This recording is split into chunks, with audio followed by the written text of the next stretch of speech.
What's going on, everybody? It's just Zach tonight. John is ill. Troy is, well, we know where Troy's at. So no, no surprise there. He'll be with us in a moment. But hope y'all are having a good evening. See, we've already got Lissa and Kill-A-Lot in the chat. Welcome, welcome. It's going to be an interesting episode, I think. We had to call an audible because we had the perfect topic to talk about tonight, and then John fell apart on us. So here we are.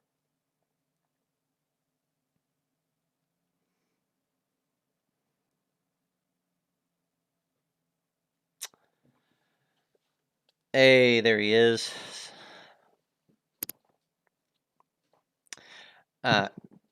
Chat, you will do me the favor of every time anyone pops into chat, or as often as possible, can we get a reminder that today is Troy's birthday?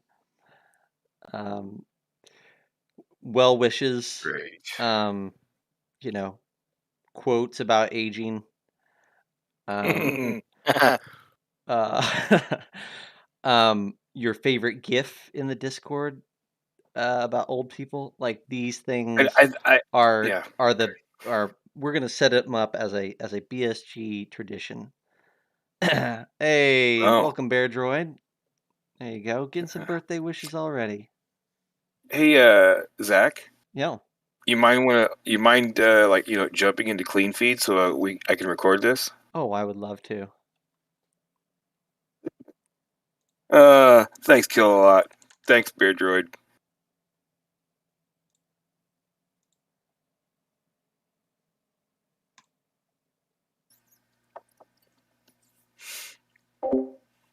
I'm in. You're in. You're in. You are not muted. I am now. All right. We survived. Okay. So folks, we're gonna do a little bit of something different. Like I was saying, since John is sick, we're not gonna do the topic we had in mind. I think John will really enjoy that one. So we are calling an audible, and by audible, we're gonna do two topics tonight. No news, no Kickstarters, nothing like that. Just two topics. I think that'll be interesting. Troy, before we hit that record button, though, is there anything that we should chat about ahead of time? I'm halfway through Cowboy Bebop now. That's what I was gonna start. Yeah. I am all caught up with Wheel of Time. Mm-hmm. I was going to start Cowboy Bebop, and apparently I forgot, and I started watching the new season of Hannah. Okay. But not before it. Yes, today is my birthday. It is the big.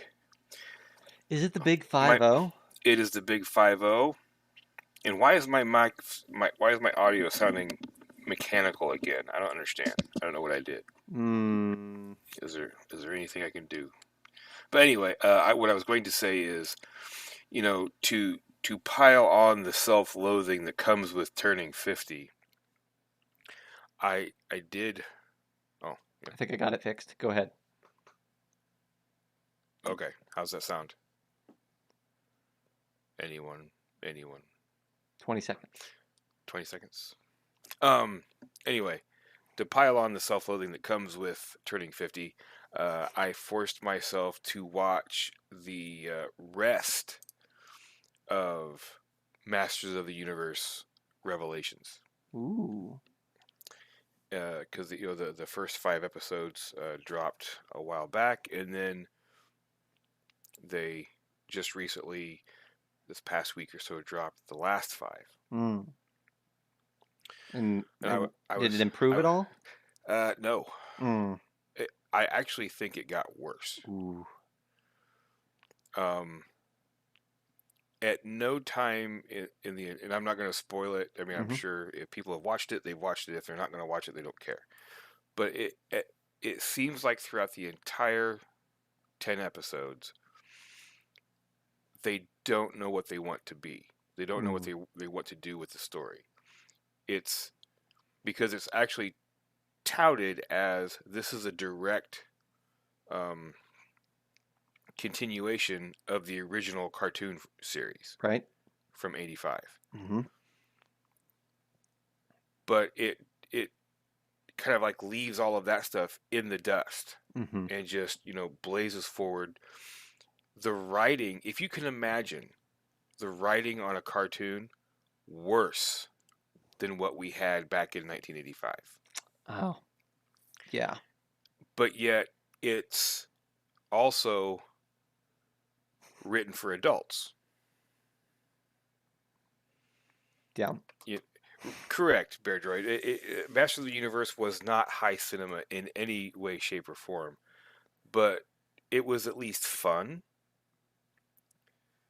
This was not fun. Well, that we won't speak of the live action movie that came out in '87, but no, it's like they slip in adult humor. Mm-hmm. So it's definitely not for kids, even though it is written in a way that is probably only enjoyable for children. With the, I mean, just the stupid dialogue and it's kind of like when kids are telling a story and they tell themselves into a corner Mm-hmm. and they don't know how the hero is going to get out. It's like, Mm-hmm. oh, well, he says a magic word and he turns into a new a bigger thing, and Mm-hmm. does, well, how does he do that? He just does magic, and that's the kind of sensibility that this show has. It's like, oh my gosh, why is this? And again, I think I understand what they were trying to do, what they were trying to say with the series, and I applaud them for that. But there, to me, there's a way to do that without spitting in the face of the old fans, Yeah. making something new and Well, they cool are for the old new fans. fans For they at this are old point. fans, yeah, Yeah. Yeah. Bear Droid, keep it coming. yeah. Nah. Keep it coming, Bear Droid. Yeah. Uh, yeah, do they should have TPK'd Masters of the Universe when they got stuck. But no, I'm not saying. I'm saying the writing was better, if you can believe it. Mm. Um, but there, but it's even said this show is for adults, not for kids. But it is written on an intellectual level that is below what most kids would be watching. It's just, yeah, get off my lawn and stay away from my cartoons. That's right. Well, here, let me It's lighten bad. your It's day. bad. I took uh, a a nod from one of our listeners, Andrew, and Chaos 8, and I picked up the Hero Oh, County Omnibus 1. where'd Uh, you get that? Did you I order that from Amazon? I did. Wow, that's Um, quick. yeah, it was like the art is really interesting. It's an interesting. Let me see if I can hold it up here so you can see. Oh, okay. Yeah, there we go. I have yet to really crack it open more than just a quick glance or to read any of it, but I'm very excited to give it a go. I am now several episodes into season 2 of Old Gods of Appalachia, and Nice. happy to keep going there. Yeah, Yeah, Garrick, this is a huge book. I think it's the first. I'm gonna be wrong here. Yeah, it's 1 through 16, issues 1 through 16, and I think there's multiples of these. So so is that set in basically the same area as Old Gods, it's or the same sort of pitch. There's two of these, by the way. Emmy always knew that the woods surrounding her home crawled with ghosts and monsters, but on the eve of her 18th birthday, she learned that she is connected to these creatures and to the land itself in a way that she never imagined. Um, it is pitched as horror, fantasy, as the genre. But yeah, it very much to me appears to be of similar vein to Old Gods. Not as Cthulian, I don't think, and more just horror. Mm-hmm. But Okay. we'll find out when I get into it, I guess. That's So pretty yeah. cool.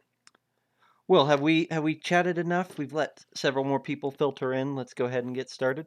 Well, I would say, Yeah, I believe it was Bear Joy that asked how, yeah, how the Wheel of Time is. I'm actually enjoying it. yeah, I dig it. yeah.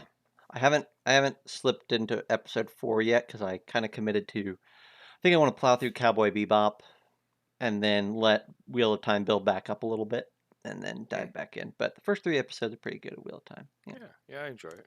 I was really surprised with how good the Trollocs looked When they're shown. when they're shown. I mean, they do a lot of like the quick cuts and the Yeah. blurry, Yeah. but yeah, when you get to see them, it's like, It's like it's like oh, it's like the Urix from Fellowship of the Ring, where like at the end of the movie and they're on the opposite bank and all we get is like this like weird slow motion but still somehow blurred yeah, effect that like one of the only points in the entire trilogy that did not age well is that scene where Peter Jackson wanted it to be like this like stylized like I don't know what, and it just doesn't work. And you watch it now, and you're like, oh, not great. yeah, Bigfoot Bigfoot orcs. orcs, exactly. Thank you, Bear Droid. That's exactly what it is. It's exactly what it looks like. Yep. Um. All right. Well, let's get to it then. Let's get to it. And recording in 3, 2, 1. Hello and welcome to the Bite Size Gaming Podcast, the podcast that's serving up a buffet of RPG topics to get you through your week. My name is Zach, and the host joining me this evening is the birthday boy and dapper DM, Troy Sandlin. Hi. It's one of, quickly becoming one of my favorite days of the year. I'm glad it's coming. I'm glad it's somebody's favorite day Yeah, of the year. yeah, yeah. Uh, I I was I got up this morning to see one Discord chat wishing Troy well, and slowly steering into gift territory. And Mm-hmm. then I saw Girk and the rest of Discord like picking up the torch and carrying it into another Discord channel and just continuing on there. And then here in Twitch, it's just a win of a day. Um, It's just a win of a day. yeah. Yeah, and if y'all had seen my Facebook feed, yeah, or my Facebook hmm wall, whatever you want to call it, hmm yeah, got some little old timer, you know, hmm comments and hmm things like that. Well, Yeah, you're the big 5-0, right? Like that's I am. I am. yeah. Wow. Wow. I am. I think I should be getting my Grognard card Oh, in the mail any day now. I'm assuming. well, this is not going to go well for me either, but I'll note that you turn 50 this month, or, and then in just a few weeks I turn 30. And I will tell Uh, you that it's not probably near the point that you're at, but for Zach, 30 is like the beginning of the end. like like like for Troy, you're probably reflecting on the reality that there are more days behind than now are ahead, sort yeah. of a thing. For me, it's like just there's a black abyss staring past, and I don't know what I don't know if there's days or anything. Yes, I apologize. Yeah, yeah,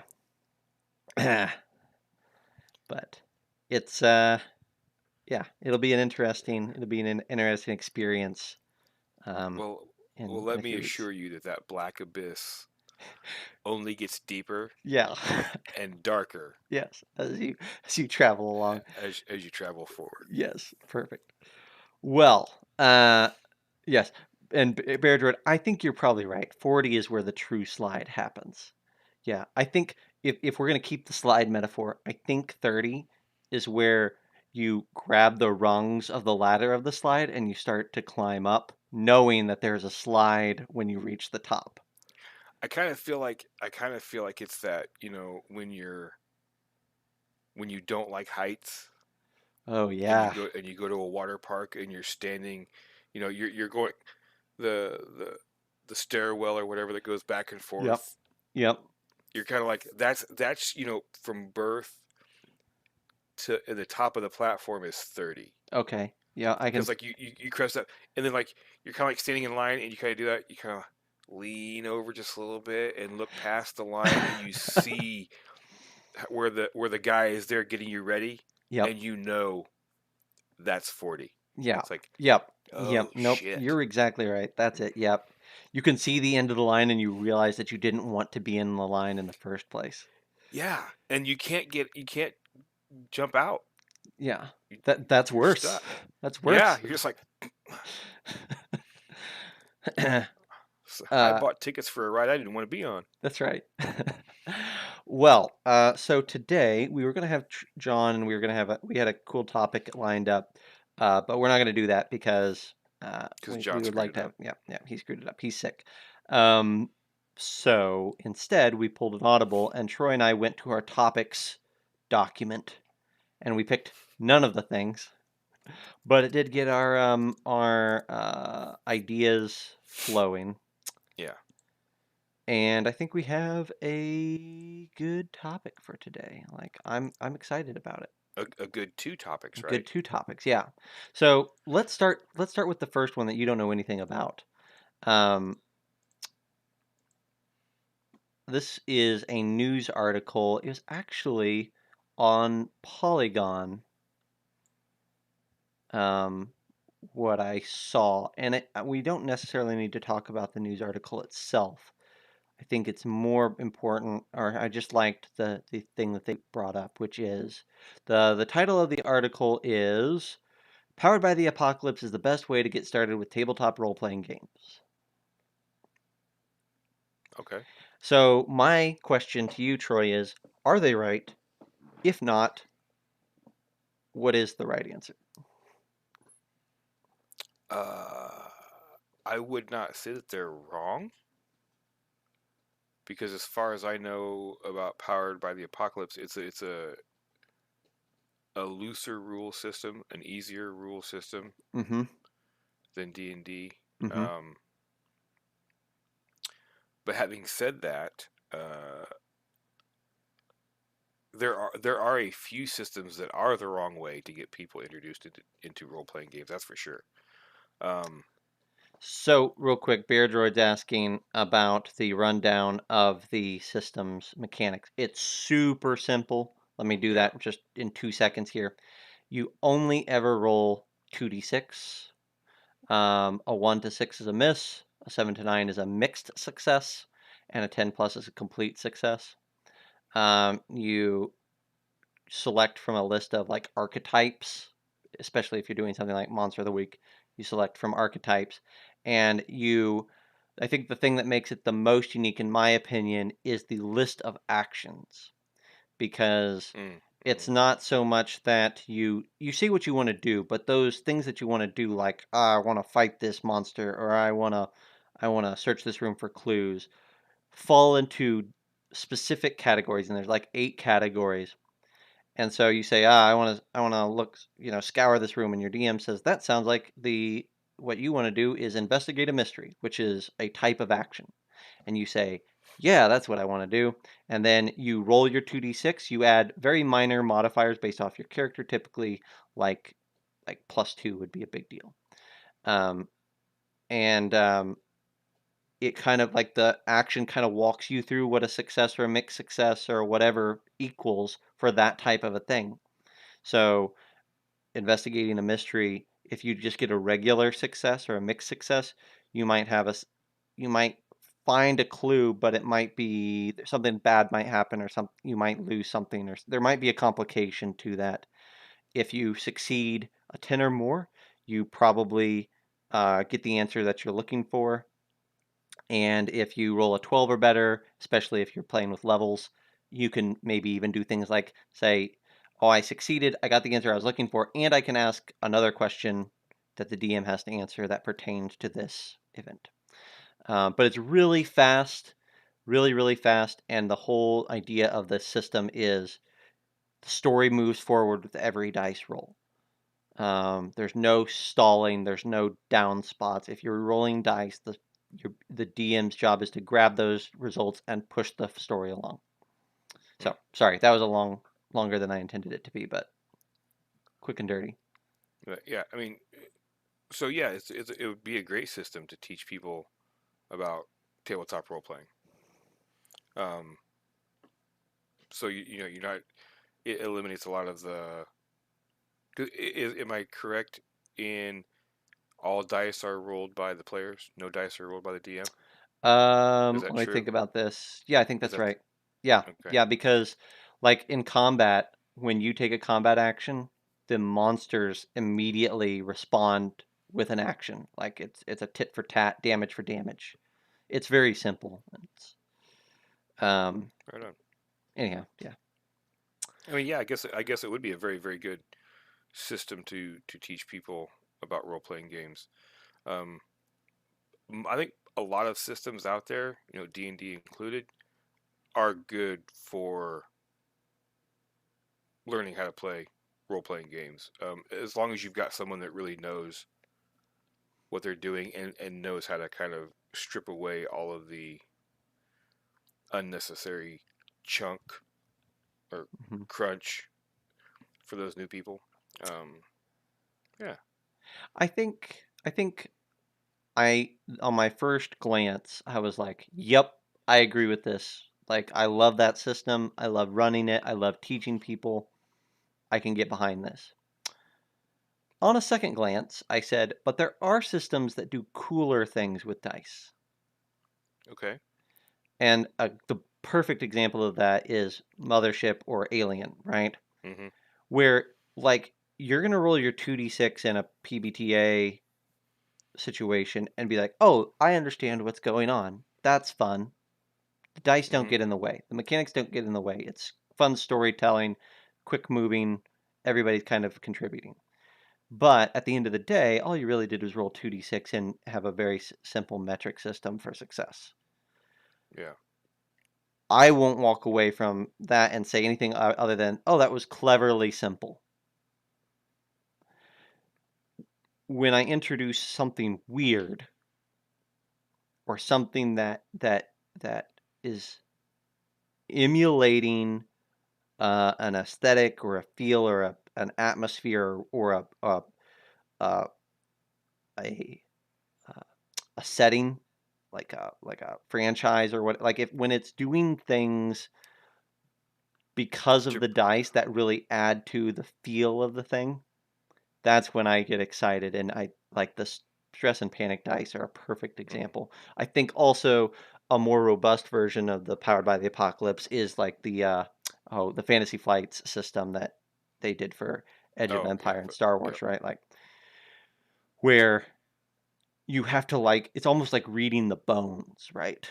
As a Yes. DM, where you like cast it out and then you have to look. I'm trying to think. There's another one that does it like this. Well, it's Warhammer Fantasy, where you Hmm. cast them and then you read and you're like, oh, okay, you got this, but then there's this complication, and then oh, it's a like there's just so much that the DM reads into it, and then has to interpret that for the players. I think that's really cool too.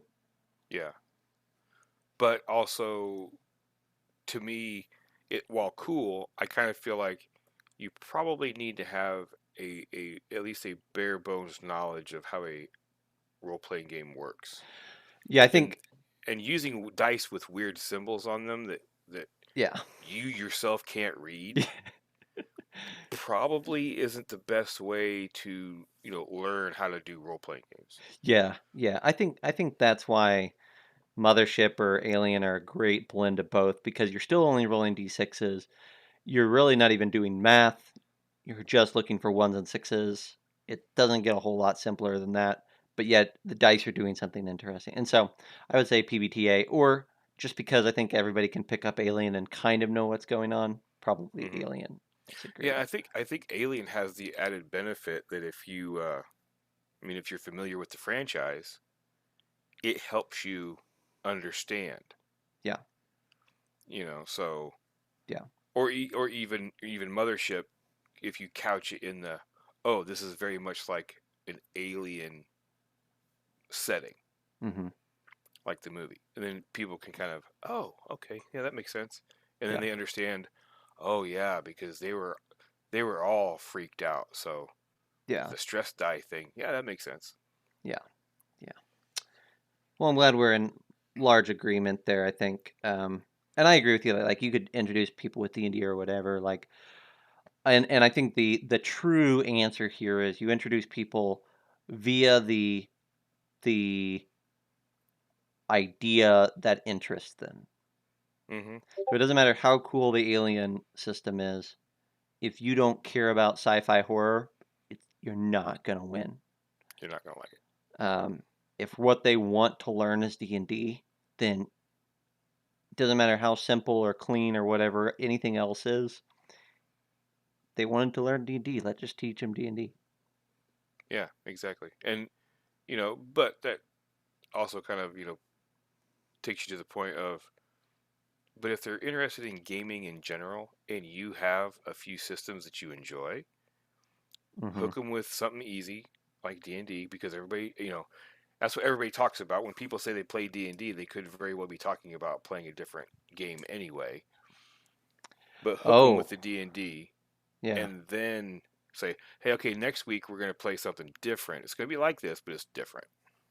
Um, Bear Droid is saying, and I think this is going to be a good segue, or not even a segue, just another counter idea to this, that WotC has a board game called The Adventure Begins. It's meant to introduce RPGs as a board game. Um, that is also a clever idea, and I would say that if John were here, and since he's not, I'll say in his stead that the Goonies board game is also a really good answer here. Yep, very good. Um, Or even Hero Quest, hmm, I've never the new played Hero Hero Quest. Quest. I've never played any of them. I actually never got to play Hero Quest. I played other games that were similar to it, but they had all the cool miniatures, a bunch of cool scatter terrain and all that stuff, and the game was really solid, really fun. So the true best intro, I don't think there is a true best intro, because if you have somebody, a game master that, like I said, who is very skilled at pulling away all the extra junk and just teaching the basics of the game in any system, really, you should be okay. Um, and to me, that's the true best form, is whatever that game master can connect to that player with, because Yeah, every player is going to be different. yeah, yeah. Um, Very true. So that's a quick topic I thought we could cover, and I think we did a good job there. yeah, So let's take a hard right turn or left turn, whichever way you aren't expecting us to turn. That's the way we're going to turn. okay, Um, let's talk about. So Troy, you had originally kind of, and this has been on our board for a long for time. for a very long time. Since we've had a board, I think you've thrown this up there, and it doesn't get covered for a couple of reasons. We haven't covered it. The first one being that it mentioned Critical Role, even though it really wasn't about Critical Role. Right. And I think we were trying to spare John having any, required discussion in that vein, right? Yeah. Yeah. But then we also just, I think, weren't sure how we wanted to approach this topic. And so I've now probably built it up more than necessary. But um, Troy, you were interested in talking about romance in D&D or romance in gaming, Yeah. and your biggest problem with Critical Role, which I assuming all that is kind of tied together in some form or fashion. Yeah, well, that's what inspired the second campaign Mm-hmm. is what really inspired me or inspired this topic for me. Okay. Um, in the first campaign of Critical Role, there was inter-party and intra-party romances going on, Okay. and it felt natural because before you get to meet the characters of Critical Role in their first episode, Mm-hmm. they have been playing this campaign already for quite some time. Mm-hmm. And if you've listened to any Critical Role or listened to anything about them, you know that they go very in depth with things. They go very Right. um, they're very role play heavy. They're trained actors. They're improv have improv backgrounds, things like that. Mm-hmm. So they're very comfortable with certain themes and aspects that I don't think really belong at most tables Mm. because I think they could very easily get out of hand, go sideways, and make somebody feel very uncomfortable. And but in campaign one, it felt very okay. Yeah, this makes sense. It kind of flows. It to me, it kind of it would drag the story down just a little bit. In campaign two, there was more of the romance stuff going on, Mm-hmm. and it did not feel to me. It did not feel as natural as campaign one did. Fair enough. And when they would go into the romance part of the sessions, it's like okay, this is not furthering the adventure, furthering the story, furthering the character development and things like that. Yes, but furthering the story at hand, Not so no. much. Yeah. And it was just kind of it. It was to me, it was like sometimes it was cringy to Mm-hmm. listen to because I would be like, if that was happening at my table, I'd be kind of like, okay, let's fade to black. Whatever happens, happens. That's fine. Mm-hmm. Um, give me the Cliff Notes version, and let's move on. And that's that was the impetus of this topic. Yeah. Yeah. So we're not so the topic started off as like romantic relationships in your D&D game, but really it's about we decided to couch it in less specific and more in like what are those things that you like or try to avoid. Let me rephrase that. Let me restart. What are those things that you do your best to avoid having in your game at your table? Um, and I think you started with this one, so we might as well continue with it. I largely agree with you. That said, did I tell you that in my Eberron campaign, there was a romance that sprung up? No. Um, let me see if I can give like the uh, the Cliff Notes version for you. Um, but no, I had uh, a gal playing at my table that uh, not a romance is probably too harsh of a or too not too harsh, too soft of a word.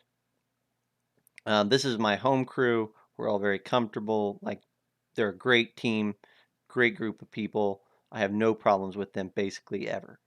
Um, when they rolled up in a new Eberron campaign where they played like a handful of them, she plays this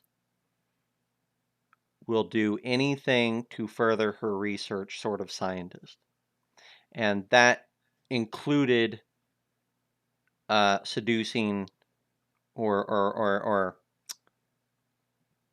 tempting NPCs. Oh, okay. And I decided, I think, that my line for what I'm willing to walk down is is a shorter line than what hers was. Though we weren't too far off. But and I've had in that same group, that group is where most of that sort of thing happens, but they've had like inner character little, I would call them like almost cute romances. They're not like, Hmm. they don't take up a huge chunk of the story, but maybe once every 6 sessions there would be a little moment or a little thing, or one of them would, when they were out in Waterdeep, one of them would find a thing, a trinket or a magic item or whatever, and they would buy it for the other one, or things of that Okay. nature, Yeah, yeah, right? yeah. Like that stuff I'm happy to have all day because it does add this other little layer. Hmm. But there is this line that I think the Eberron campaign kind of informed me that I had. It's like,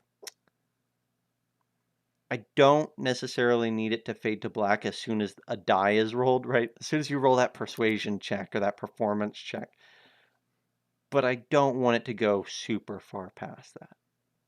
Yeah. And I think a big part of that is because we are playing like in a very real way, we are playing with emotions Hmm. in every time we sit down at the table.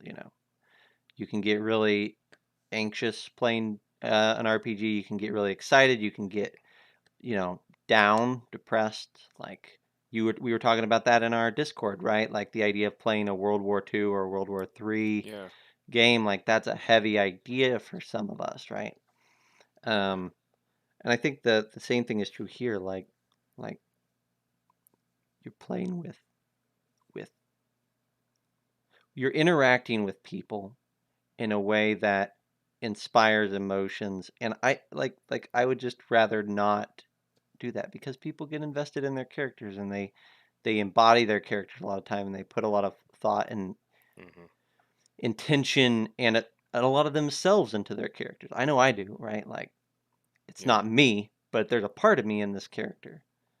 And so Yeah. there's It's that just creative aspects. process. And so I mean I need to let you talk, but I would extend this into torture and other things, right? Like Yeah.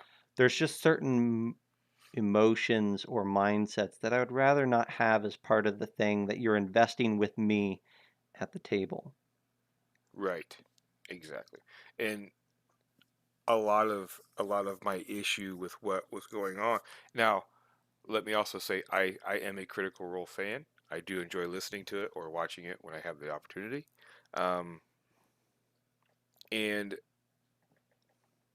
when they're doing those kinds of things, those deeper dives into the Mhm. romantic side of things or whatever, to me that's when it ceases to become a game being played and it is a show to be enjoyed. Mhm.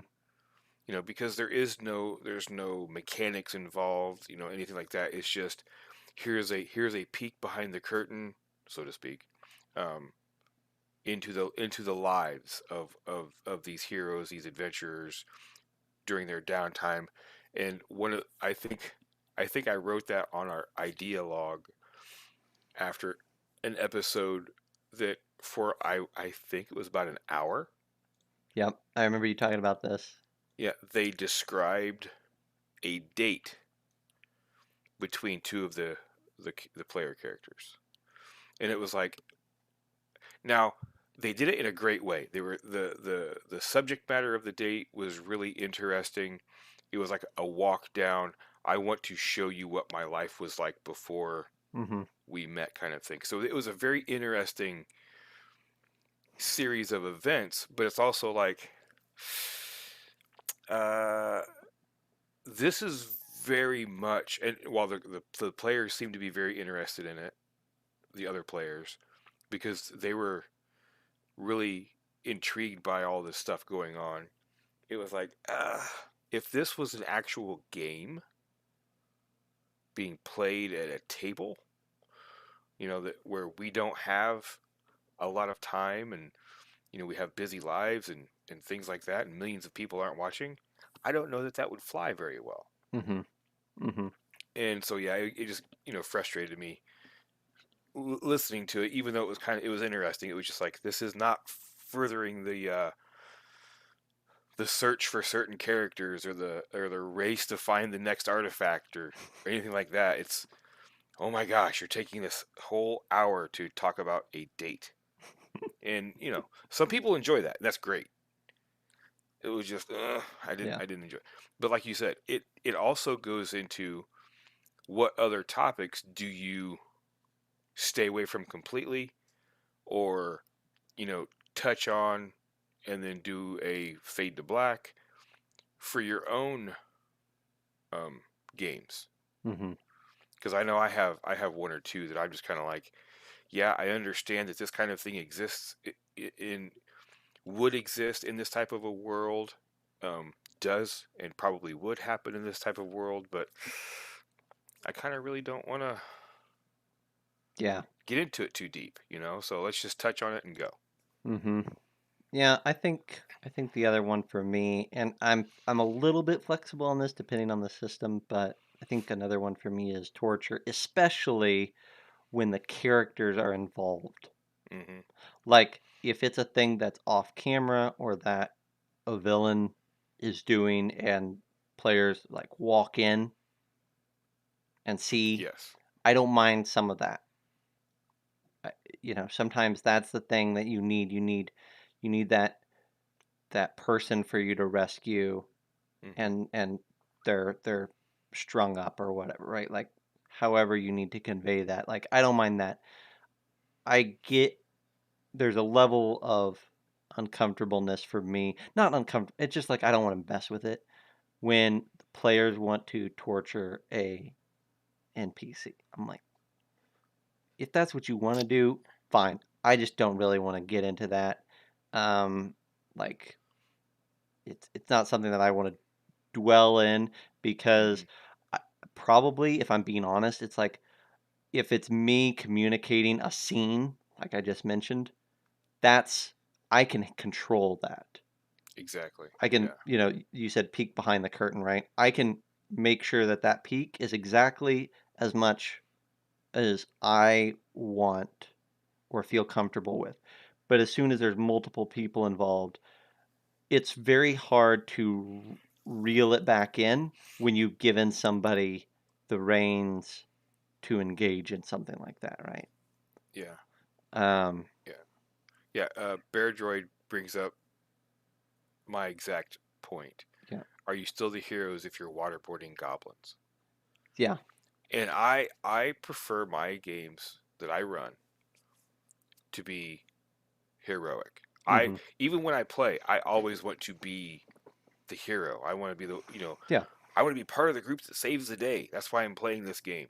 yeah, I don't I don't play role playing games, D&D, to be murder hobos that just goes through and lays waste to the town so I can have all the stuff. yeah, Um and I think it kind of sounds wrong, but if it's me as the DM torturing a player character, that's one thing. Because I'm all the bad guys. And when I say torture the player characters, I'm talking about like the scene from Casino Royale, something like that, where you're not flaying skin from bone and things like that. It's you're kind of they're trying to get the PC to talk or something like that, and they're getting roughed up yeah, a little bit, and it's not going to last a really long time because the other PCs are going to run in and save the day. yeah, If for me, if the PCs are going to resort to torture, it has to be a moral quandary for them. It has to be, we have to have this information. We have to have it now, hmm, kind of a thing. And I want, at least a good 50% of the table saying, we can't torture him. That's not going to get us anywhere. It's like, we don't have time. yeah, Kind of like, kind of like, almost like the scene from Taken when yeah, he's torturing yeah, Marco. Hmm. He he's doing it because he is desperate. Yeah. It's not the default, it's the desperate. Yeah. Yeah. And I think I agree with by and large all of what you just said. Like I still avoid it when it comes to players. And I think torture, I think you painted the right picture in the sense of like some players would say that what I do is torturous, but it's not like physically vicious. Yeah.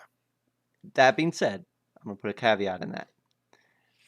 There are some systems that I will lean a little bit over the line. Not a lot, but the line is shifted slightly. One of Okay. those would be like, and I don't have a perfect example of this yet, but I could see a moment in a Call of Cthulhu campaign, Oh, definitely. right? Where their torment of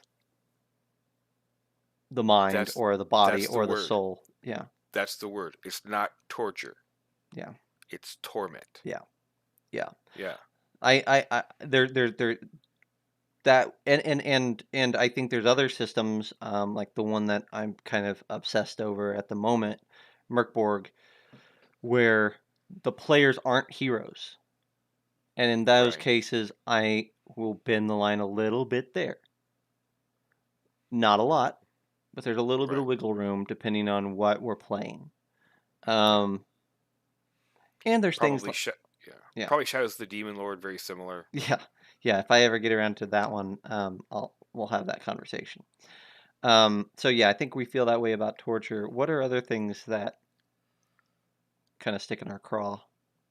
Uh my one of the things that makes me very uncomfortable um at my tables is player characters role playing blatant racism.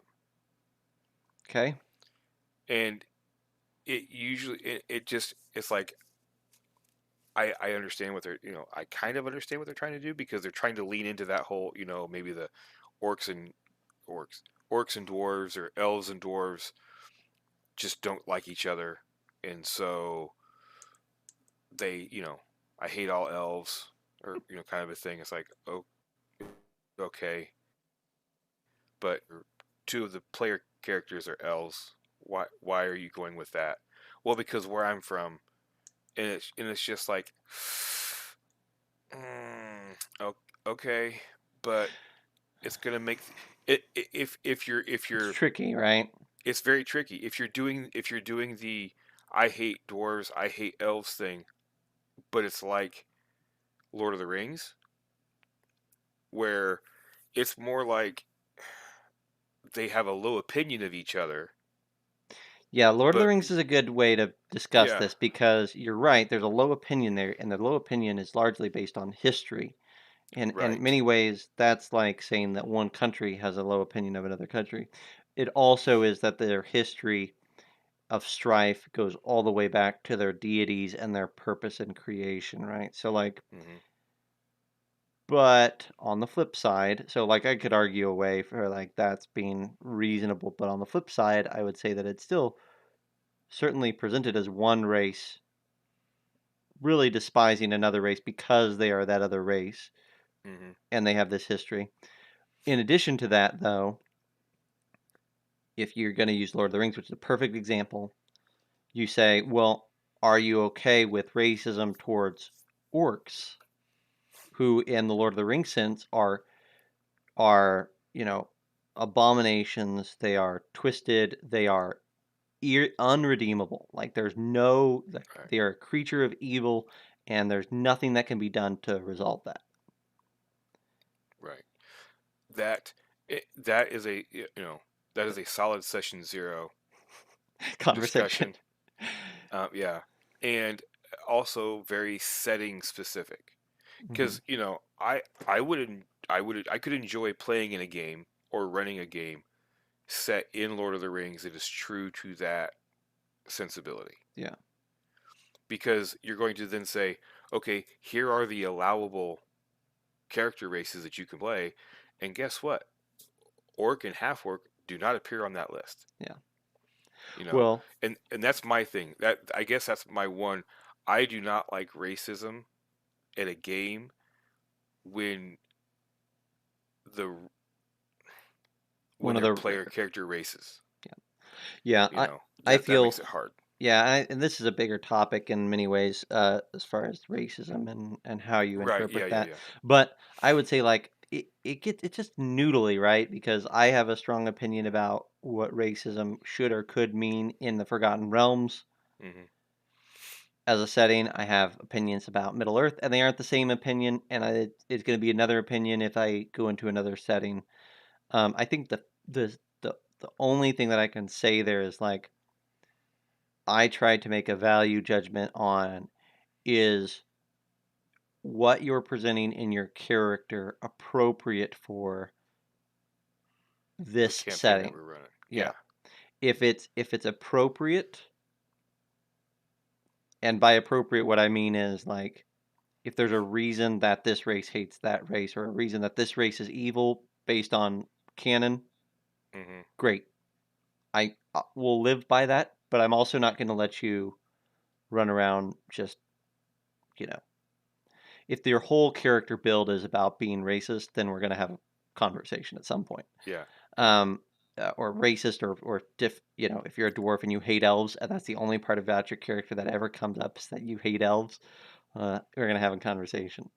Um, it's just a No. mess, but It, it's it, it, it is a mess, and it should always, if you're going to allow, that kind of a thing, that kind of bigotry in your game, because I mean, let's face it, bigotry exists in society. We all know this. Um, it's kind of one of those real world things that is a trope in fantasy literature, sci-fi literature, yeah, and entertainment, all that kind of stuff. If you if you treat it with the sensibility of, hey, it's still a bad thing. hmm It's not glorified. It's not held aloft as an attribute to be proud of. It's something to be fought against. Then okay, it's still kind of a dangerous topic to play with. Like if you, it's like okay, yeah, you're all dwarves and dwarves and elves don't get along. Blah blah blah. Okay, great. They're going around talking smack about elves all the time. They run into a bunch of trouble. They're running away from it and right smack dab into a bunch of elves, and the elves help them out. yeah, Now they're like, oh, but wait a minute, we've always heard stories. yeah. You know, That's a good point. I think that's what I would settle on for just a moment, and that is that this particular conversation really comes down to an individual level. yes, And but what I mean by that is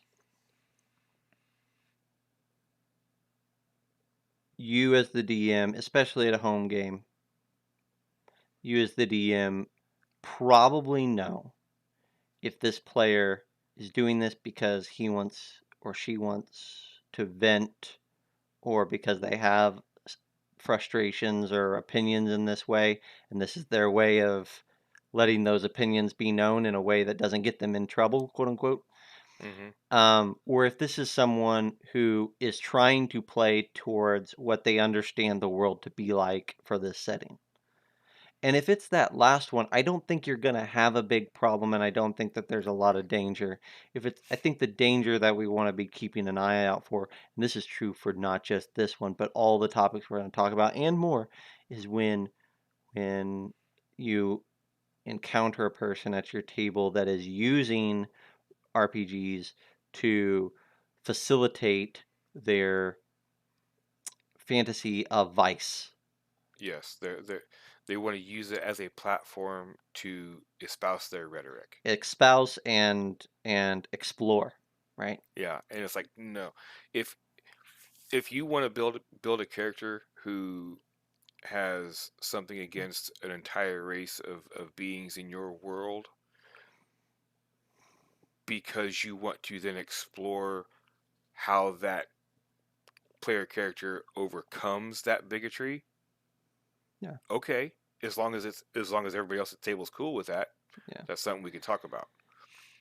Yeah. But yeah, if any in really any of these, if anybody at your table is gonna be like, yeah, I don't know if I like that or not, then toss the idea. Yeah. It goes Yeah. because this is It's tricky.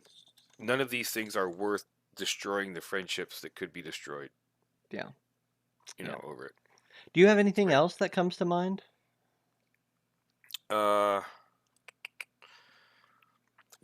Something that you want to, and it comes up quite a bit. And it again, it's kind of it's like the torture thing, um, the harming of children.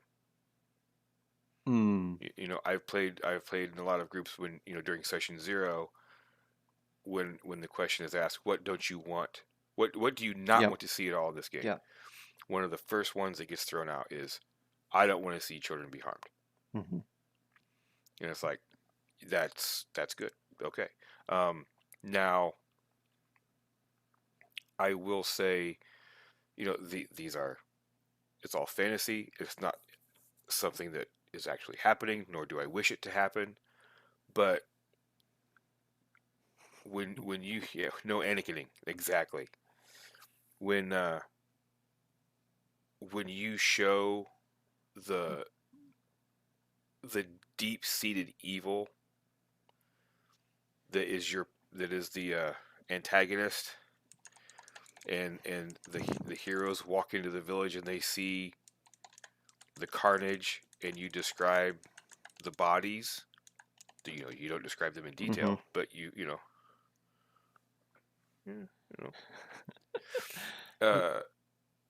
Troy's when you pausing here because yeah, Mitch asked if Troy was wearing a Christmas sweater. Um, it's not a Christmas sweater. It's Troy's a just festive fellow. I mean, yeah. like he couldn't wait one more day. That's the Nope. truth of it. Nope. Yeah. Yeah. Um, but when you describe the body, the body of a child, or like just the arm sticking out of the wreckage, or whatever, that gives a visceral reaction from the player characters most of the time. Hmm. That solidifies the hate for the big bad, and it's kind of one of those. Yeah, I don't want to dwell on it. I don't want to glorify it or really talk a lot about it. But you you drop that little suggestion of, there was kids in this village too. Hmm. To me, it's like, is that a line to cross? Is that it? Do you go? Is that the line right there? Do you stop there? Do you not go there at all? Do you leave it completely unspoken? And Hmm. and I ask because not too long ago we had a guest, and they were talking about their Scarred Lands, the new Scarred Lands Kickstarter that they had not too long ago, and I backed it. Now I can't remember what the name of it was. The Rust, right? Are And you talking about Travis Legg? yeah, what was the anyway? And he talked about how they would take kids and change them Hmm. into creatures that could, like, what, sniff out magic or something like that. Hmm. And it's like, to me, that's going, yeah, that's hurting a child. That's torture to a child. That you're almost killing Hmm. this child, but it also elicits a visceral reaction. It's a storytelling. You don't want to lean on it. You don't want to use it a lot, Hmm. and you don't want to get too graphic with it. Hmm. Just Hmm. the mere suggestion of it is usually enough to get people really fired up and ready for the end game battle that is going to come. I'm one of them. I get really worked up, like when you're watching a movie and you see something like that. Um, yeah, I get real. Oh, I can't Hmm. wait to see that person die. Hmm. Kind of a feeling. Hmm. Hmm. What about you? Um, there's several things that would probably come up on a lot of lists for folks. Things that I'm thinking of right now are things like self-harm or suicide. Um, I think though that I don't have a hard answer for that Mm-hmm. because I just had as an example in a game someone choosing to die to sacrifice to really to I mean they were choosing it, so it is certainly an aspect of suicide, because they felt like it bettered the story and it helped some of the other characters, or it helped Mm-hmm. it their death had a purpose, right? Now Yeah. there are some tables where that's still not going to be okay, right? Like where um, they just don't want to go into that territory at all, and that's a reasonable statement. I think I would steer more in the lines of, but it may also be that I just really haven't had to deal with that sort of a thing as a thing, and Mm-hmm. it's not something that I would do as a plot point by and large. Um, yeah, the heroic sacrifice, as Bear Droid calls it. I think that's a reason. In my mind, that's reasonable, but in some people's mind, maybe it's not reasonable. Especially if there's any way to avoid it, right? Um, there's also, I think, other things that I would draw in. Obviously, there's certain types of horrific element, whether that's gore or possession is a big one for a lot of people. I Mm-hmm. had again, this isn't one that Zach necessarily steers away from or completely avoids, but I have played in home groups. I've been a part of tables where the idea of possession or demons is just off the table. I've Mm-hmm. been with people who say the idea of spirits and ghosts and things of that nature, not demonic possession, but like spiritual possession of that sort of thing is off the table. Um, to that end, I think, and I think Zach doesn't focus on those things, but they aren't completely removed. Harm to animals is another one that I was thinking about. Um, And to me, again, is the harm to animals being another way. As long as to me, as long as it happens off camera, like they walk in on the aftermath, hmm it's kind of like another way to elicit that visceral response. Now, one thing that I will say about the harm to animals that I don't agree with is if you have an animal companion hmm and that animal companion aids you in combat, and then you tell me that They can't die. They can't get hurt. you They can't. can, Yeah. I don't want animals to be hurt or anything like that. It's like, well, then you can't have an animal companion because if if my bads are fighting you and your animal is in there in the fight helping, it's a target. Yeah. Yeah. And if that's going That's to offend definitely you, then you tricky. don't get Yeah. to have it. Yeah. I think that's more tricky in things that are. Um, I think that in certain RPGs, animals are going to be more of a big deal. I'll say it that Yeah, way. yeah, And Mitch, you're absolutely right. Mitch is saying that there's a difference between suicide and heroic sacrifice. I think that they're definitely, in yeah. my opinion, they are completely different as well. I would say though that I'm not certain that my definition of heroic sacrifice or sacrifice in general, let's remove the word heroic for a moment, is going to be the exact same as someone else's. And Hmm. I might skirt the edges of my definition in what someone else might be considering just self harm or suicide without justifiable heroism or whatever, right? Yeah, it is a Yeah. super tough topic, super delicate. Another. Are you done with your list, or do you have Well, some more? the only other one that I was thinking about, and see, I have all these things that I think about, but I don't think that I have like a heart. I'm careful with these. How about that? This is the list of things that Okay. Zach is careful with, right? The other one would be like mental. health in general, especially like Yeah. mental disorders, if that's a okay way of saying that at the moment.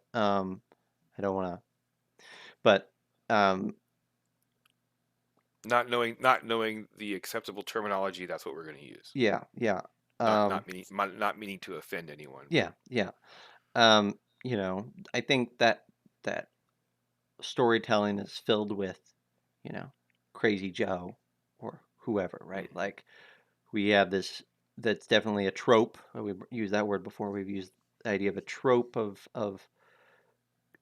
people who are either born with something like that, a disablement or a disorder, um, is a thing, but also people who are broken, and I hmm use that because I'm about to say by something like a Cthulian monster, right?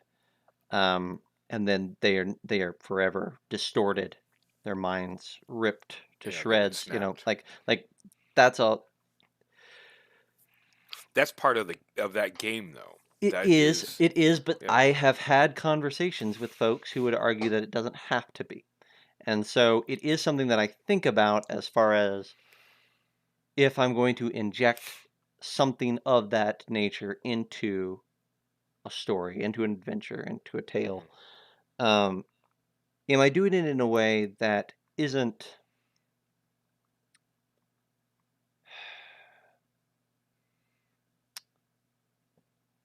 that feels like it belongs? Okay, yeah. Does that make sense? hmm And feels like it's, you know, a reasonable outcome, and uh, isn't Zach trying to wedge something in because he thinks it would be really disturbing? Yeah. Or you're making light of it or trying to make fun. Ah, Bear Droid, exactly. We could have just said that, like, anything that was done by Game of Thrones villains is off limits, or really even Game of Thrones heroes, because I'm not sure there's Yeah. a difference. But There's not many. yeah, Yeah. yeah, One of my really big things. Yeah. Rape. hmm Any kind of sexual yeah, violence yeah. I'd whatsoever. steer away from that. Yep. It just, if it happens in the world, in the game world, we don't talk about it. It doesn't happen in any scenes. We don't. It's not something that's alluded to. It's not something that's suggested, and it would definitely not be something that I would tolerate, even to be joked about at the table. It's like, okay, you can stop that right now. This is your first, last, and only warning, Yeah, kind of a situation. yeah, for That's sure. it's a Yeah, hard yeah, no. yeah, yeah, yeah, yeah, yeah. That's fair. And Yep, comes back to discussing it with the players. That's definitely one that you want to talk about yeah, yeah. way up front. There are some really good sheets. I think we've ended up kind of maneuvering into like consent or session zero talk. hmm There's some really good sheets like have checklists, and you can give those to your players. Here's a thing that I would encourage. I think that sort of thing is great. I would encourage you to just find it. It's not going to work at a con game or whatever, but at your home games, I would encourage you to find the types of games that your players want to play, as Yes, opposed to focus. Not again, not saying that these sheets shouldn't be a part of your thing, but I would encourage you to find the games that your players and the themes and the topics and the ideas that your players want in their stories, as opposed to making all of your session zero talk about what should not be included. Um, because um, as a DM, I think I'll give an example. My session zeros talk about like, hey, if we don't have a list, but I say, hey, if there's something you don't want us to do, let's get that off the table. But then also, um, I talk about like, what do we want out of this? You know, what are who are your characters? What are their goals? Those sorts of things, right? hmm Um, I have a player who we've talked about on the show before. Awesome guy. Um, Deathly afraid of spiders. If I had given him a checklist that had spiders on it, he would have checked the list for no spiders, please. I did not know this ahead of time, and so um, oops, introduced spiders, and he had it, it's very valid. This not in any way Zach making fun of anyone, but had a hard time looking at the computer screen at times, right? Because there are, tokens on the Roll20 board. Um, uh, but after we finished that session, he said, I actually really appreciated that because it did bring up some, like, I was uncomfortable, but it added to the thing, and I felt like in a way it was actually helpful for me in working through this phobia that I have, this thing. And he said I never would have asked for it before, but having kind of been put in the moment, it was useful. So again, that's not going to happen all the time, and I don't want that to be your focus. Is, oh, let's try to help everybody work through the things that terrify them or that make them uncomfortable. But I Yeah. would say that the reason that that worked is because that group is very comfortable with each other. I was giving them, by and large, the types of stories and things that they wanted to play. And so when we created a comfortable, you could, some might use the word safe environment, even when something foreign and uncomfortable came into that environment, it could be handled with and worked through and sorted, and it doesn't override the game. So my encouragement is, if I'm going to kind of start peeling away from this topic, is don't focus on these things over much in that session zero, and try to find the things that are going to make your players really excited and fall in Hmm. love with the story and fall in love with the band of players and you that they're going to be meeting with every week or every other week. And I think these things all become much easier to handle at that point on. Yeah. Because session zero can definitely become a downer real quick when you're just beating on all of the. Okay, here's what we're not going to do. What else do you know? What else don't you want to have in this game? Well, here's all the bad things, and here's what we're not going to tolerate, and blah blah blah blah blah blah blah. It can definitely turn into, man, what am I getting into? Yeah, Kind of a situation. yeah, Um, yeah. it can get kind of rough. If you just you know, and if you do convention games or public space games in any way, you don't have time to go over these lists and things like that and have a session zero because you're getting new players. They're going to sit here at your table for 4 hours. They're going to get up. They're going to go to another table. So you're not going to have enough time to get through to get down to all of their stuff. Mm-hmm. So what I would encourage is, you know, just all the really, really bad stuff, just don't talk about. Mm-hmm. Leave it out. Yeah, It doesn't need to happen. yeah, All of the stuff that would make anybody potentially super uncomfortable, gone. yeah, Um, and hopefully, if a player comes to your table that is deathly afraid of spiders, they're going to tell you that ahead of time. yeah. If not, or if you forget to ask or whatever, Oh, you you'll know, get that reaction because I've definitely had it when you pull out the spider mini at yeah, an AL and they're like, then you slowly retract your hand and say, all right, cool. Did not know that that was going to happen, but I've got another mini back here that we'll put in instead of yeah, that. yeah. So Or suddenly, it's a group of poisonous sheep yeah, sure. or something. Cave bears. Yeah, Just yeah, poisonous teddy bears, whatever it might be. yeah, Just be ready to not offend yeah, or yeah. or torture your players while you're trying to run a game. Here's here's the thing here, Troy. We don't have to spend much time on this because we're closing out, but maybe it'll kind of make us look at this from a new light or a different angle. Um, are there things that you don't want in your game, not because they're not taboo, but because you just don't want to do that? So that this kind of walks backwards a little bit to where we were Yeah. talking about the romantic relationships, right? Aside from that part, But yeah, just those things that, like, I don't care about this at all. If hmm, you had your druthers, it's not like a hard, like, draw a line in the sand, like, I don't want to do this. I'll tell you one. I'll tell you one real okay, quick. oh, okay, Um, this is secret, so don't tell any players that might be listening, but I don't want to run a shopping trip ever. Right on. I will do it because I recognize that it is a part of the game and people love it, and I actually spend a lot of time like making magic shops and all. If you want to go, if your heroes have stepped up in the world and they want to go buy their or have a tailor make them their like ball gown Hmm. or their new uniforms or whatever, I will do that for you. I will make a tailor NPC. I'll describe the shop. We'll talk about fabrics. We'll do the whole thing. I don't really want to do it.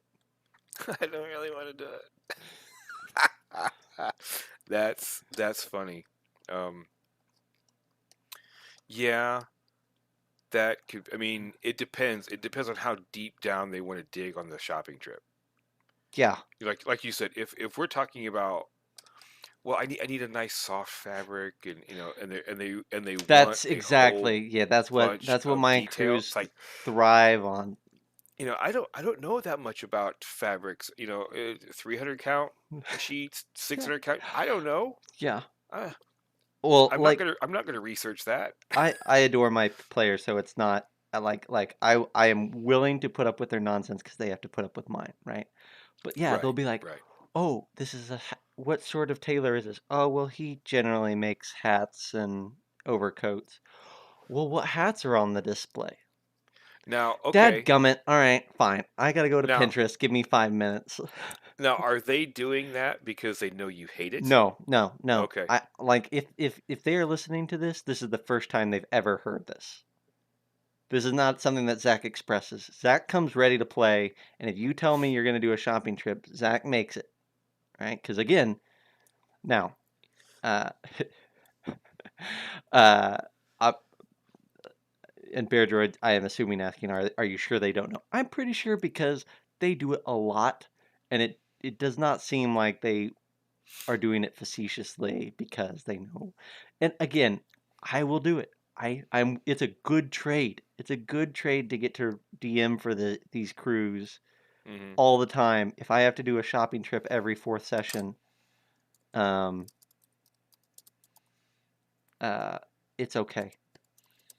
But I listen. Here's what Zach would rather do. This comes down to Zach, right? I would rather we say, oh, we're gonna do a shopping trip. Great. You have 500 gold. Here's a website. Let's step outside a character for a moment and let's just talk about these spreadsheets. And let's talk about the gear that you want and let's, say, well, does I want a masterwork? Is there a masterwork sword here? It's not a, oh, masterwork isn't really in 5e. Could I make a 5e masterwork thing? Like, Masterwork isn't in this season. yeah, yeah. Um, that conversation about shopping, Zach will do with you all day because Zach loves resource management. I just don't care about the, You don't want Gilmore's glorious yeah. goods. You just want I just look through the PHB and tell me what you buy. no, again, Zach. One of Zach's favorite things about D&D is resource management. So I want to have that conversation where it's like, okay, we're going into the dungeon. We're in this tiny town. We have 30 gold. What are we going to buy?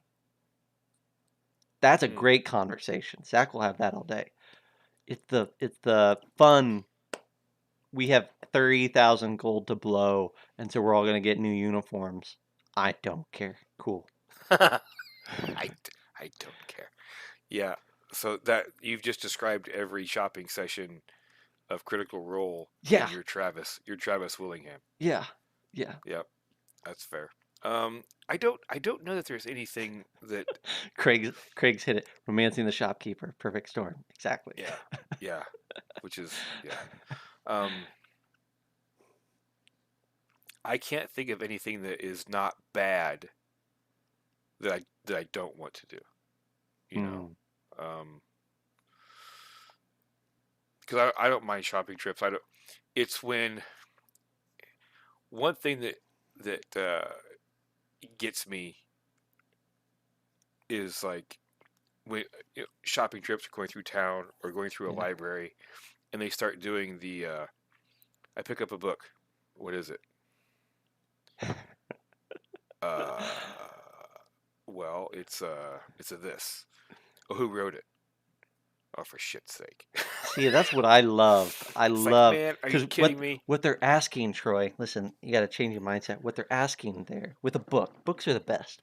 They're saying, "I am giving you an opportunity to lore dump.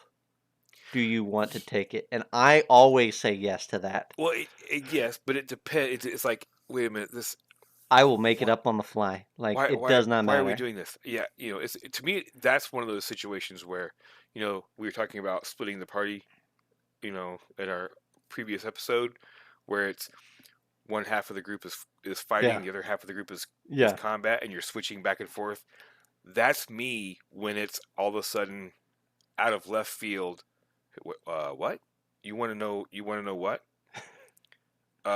My mind a lot of times will just go unless it's something that I can. If there's something that I could feed off of, Yeah. it'd be one thing.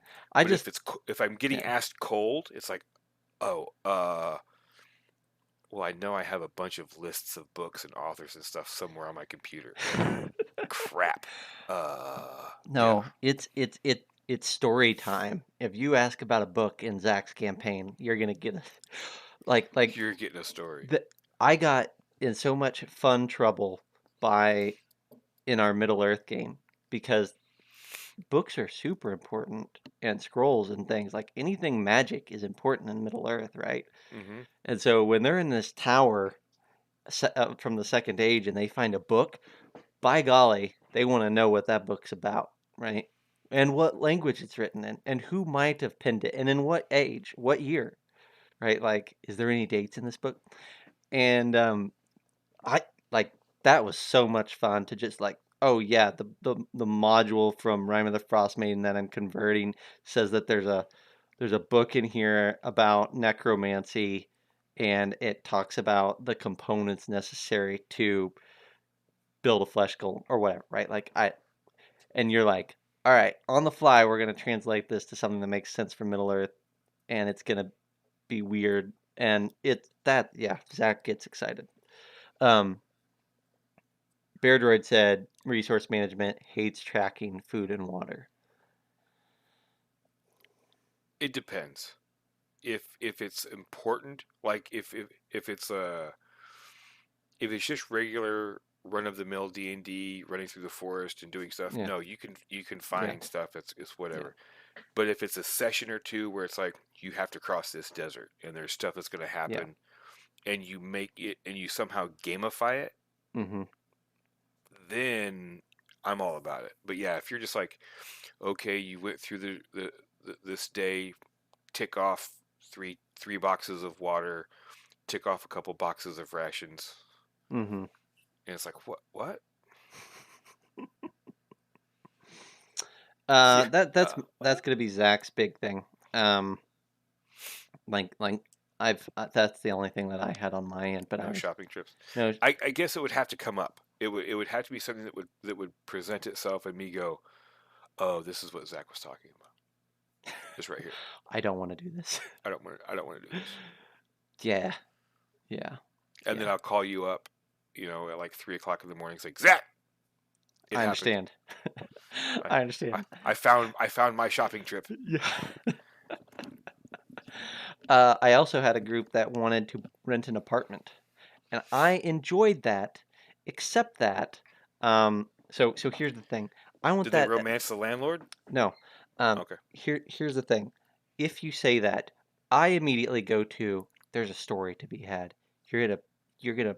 It's like a Troll Skull Manor, right? Like Hmm. there's something about whatever place you pick that's gonna get weird or interesting or exciting. Like, oh boy, here we go, right? I spent this is story time loosely. I spent an unreasonable amount of time scouring Pinterest for cool looking buildings that felt like they would fit in Waterdeep Okay. that were completely different from each other, right? And felt like they contained a story. Then I went to the monstrous map on the Waterdeep wiki and found where they would be in the town, in the different districts and things, right? And then I wrote up bills of sale, like basically like a realtor's pitch, right? Hmm. Like, and then I had little adventures, little things that would happen if you bought this one. And then I also had ideas about like, well, if you buy it, you have to let's say so like there was one tower that was in the middle of a cemetery, and the idea was that like it's one of those people that like refused to sell. And so in the middle of Waterdeep, there's this tower in the middle of a cemetery, and it's gothic and cool and whatnot. It's like, oh yeah, there's definitely undead in this building, right?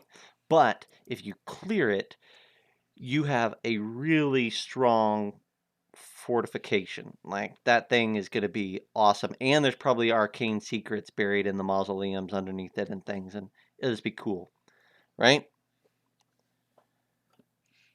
Okay. Um, they wanted none of them. Oh, Turned down all of them, and they're like, what if we could we just look for like a little cottage where we could each have our own room and we could pay like 600 gold a month, and maybe there's a little garden, and we could just do it like that. And so then Zach had to go hunting for a cottage house uh, that made sense in Waterdeep. That was just a house with 6 bedrooms. with 6 bedrooms and That's that not a had them like a cottage. map. I found one. I found one. It took a long time, but I found one. Listen, Zach loved all that first stuff Hmm. so much. Happy to do that. Zach was like, "Can we not like this house is just your cosmetic house.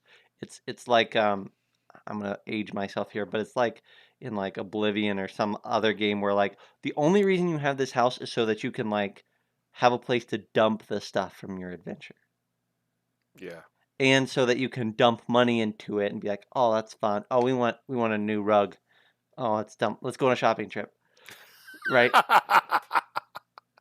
And there's not going to be a story that happens there. And also, I'm going to feel like a jackass if I burn that house to the ground, right? Because you told me basically you don't want anything exciting in there.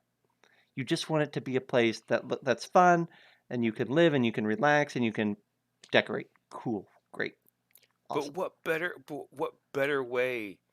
What better safe way that doesn't trounce on any of the other bad things that we'd already have discussed? What better way to get those player characters to hate Oh, your you're big saying bad? no harm to children, no harm to animals, but Yeah, harm to houses. but burn that sucker to the ground, Yeah. and let them watch their lovely rugs go up in smoke, and Yes. so you can be like, yeah, make me go on a shopping trip again, will you? Yeah. Listen, if you're one of my players and you're out there listening, keep doing your shopping trips, keep renting your house. I don't really care. And you put up with way too much stuff for me to complain about it anywhere but on this episode. Uh, uh, all right. Zach will have his revenge. I won't. Either he'll kill your house or he'll kill your character. Either one, That's right. Yeah. I'm not worried. maybe both. Yeah. Revenge is mine. Vengeance will be mine. Um, I think that we've kind of done a roundabout on this topic. I think so too. I feel Yeah. good about it. Um, as we're closing out here, here's what I'm suggesting, Troy. At some point when we get professional, I think we should just have a a pre-recorded outro that we could just weld on to the podcast, so we Hmm. can be more informal with the closing out here on the live stream. And then you can Oh, that just yeah, lop and paste, right? And we good to yeah. go. But until that happens, let's do the thing. So if you are watching this on Twitch or on YouTube or on Facebook Live, we would love it if you would give us a thumbs up and maybe share this stream with a friend of yours who you think might enjoy it. If you're after the fact maybe, or you don't really mess with those a whole lot but you're still on social media, we'd encourage you to head over to Facebook and give us a like, give us a comment, give us a private message telling us about things that you liked about this episode or just want to chat. Or if you can't find the Discord links, that we try to make them available, but Discord links are tricky. Shoot us a message, and that's a perfectly reasonable way for us Yep. to get you hooked up there. um, But in addition to all that, you might be listening on the podcast. And if you're listening on the podcast, there are other ways that you could help us out, and those ways are greatly appreciated. Um, Give us some stars. Um, the more stars, the better. We will give you a gold star for each star that you give us. So There you go. consider yourself uh, a 5-star general every time you give our podcast 5 stars. Um, you can also leave a review, like a written review. In fact, if you haven't done that and you enjoy this, I would uh, beg you to make that happen, because that is a huge way for podcasts to get Yes. spread, is those written reviews and ratings. And Yeah. then of course, Even if you don't, if you're watching us live, hit us with a subscribe. You don't ever have to listen to it, but hit a subscribe. yeah, subscribe would be great. Yeah, Yeah. absolutely. And then listen. So in return, we have created a Discord channel just for you. And we would love to share that link with you. Come in. What we will say is that uh, it is in some ways just like a continuation of our episodes, and we definitely have conversations about our episodes on that. But it's really more of your opportunity to be a part of the discussions in a bigger way, and to bring what Hmm. you want to talk about to the table. We have channels in there for all sorts of things, from movies and books to new Kickstarters or new products that you've been buying or acquiring, or that you just want to get out into the world. We'd love for you to share stuff there. And then there's just a regular chat channel. And uh, we had a great discussion of Twilight 2000. Some of our folks got that RPG in this week and had a good discussion about that as one of the things in there. And Ghostbusters, the new Ghostbusters, and It's amazing. Go see it. all these TV shows. There's a lot of fun discussions that are somewhat tied to RPGs, but are also just whatever our cool group of people want to talk about. So go head over to that. There's links down in the show notes, or you can message us on Facebook, and we'll get you that one there. Um, I think with that, we're going to close this out. On Sunday, we will be doing our next crowdfunding corner. Number 10. So bring your dollars, because we're going to donate them to a good cause, which is Kickstarter. Yes. Um, I will note that uh, that is going to be on the 5th. Um, there is every possibility, as we push further into December, that we might miss an episode here or there. So this may be the last crowdfunder of the year. You never know. You never Um, know. but these are the best episodes, and you should definitely go check them out. With that, Troy, thank you so much for hanging out on your birthday. Oh yeah. It's a good way to spend the birthday. Good way to spend a birthday. Absolutely. And so until next week, I'm going to thank Bear Droid, Craig, Girk, Killalot, Mitch. Who am I missing here? Troy. We had Geek Girl Alyssa that was in Geek earlier. Girl Alyssa. Yep, yep. Oh, she's still here. Okay, cool. Yeah. We've got Big Damn Judge, um, Abjul, Paula Abdul. Paul Abjul. Go with him, Jeho Jody Moon, and then that name that you and Capsis, '06. I don't know. Struggling. Well, Cax, awesome. Mr. Mixelplick, Mixelplitzik. Awesome. All right. Well, Uh, thank you, everybody in live chat. And until next week, we will see you next time. have a great game, everybody. All right. That's the end of the episode. We're still live. Um, just for a couple moments here. Um, there's a couple things that I wanted to steer people towards that I was thinking about. Winter Fantasy registration for DMs just went live, Yep. which means not too far around the corner, you're going to see that Winter Fantasy player registration going out. You all should do your best to come. I know that we are still in the middle of some crazy stuff in the world, so no problem either way. But if you feel like you can be safe and if you're vaccinated, because that is definitely a requirement of this winter fantasy, I would encourage you to set your clocks and be in Fort Wayne um, that first full weekend of February. Yeah, it's going to be a good time. Yep. Um, is there anything else that we need to or would like to chat about before we close this sucker down? Not not that's coming to mind. If it does, I mean, We'll just throw it in Discord. I am older now, so I forget things. So I'll just put it in Discord whenever I remember it. Perfect. Perfect. When I think of the thing that I don't want to do when my players want to do it, There you go. it's not bad. I just don't want to do it, like That's right. shopping. That's right. All right.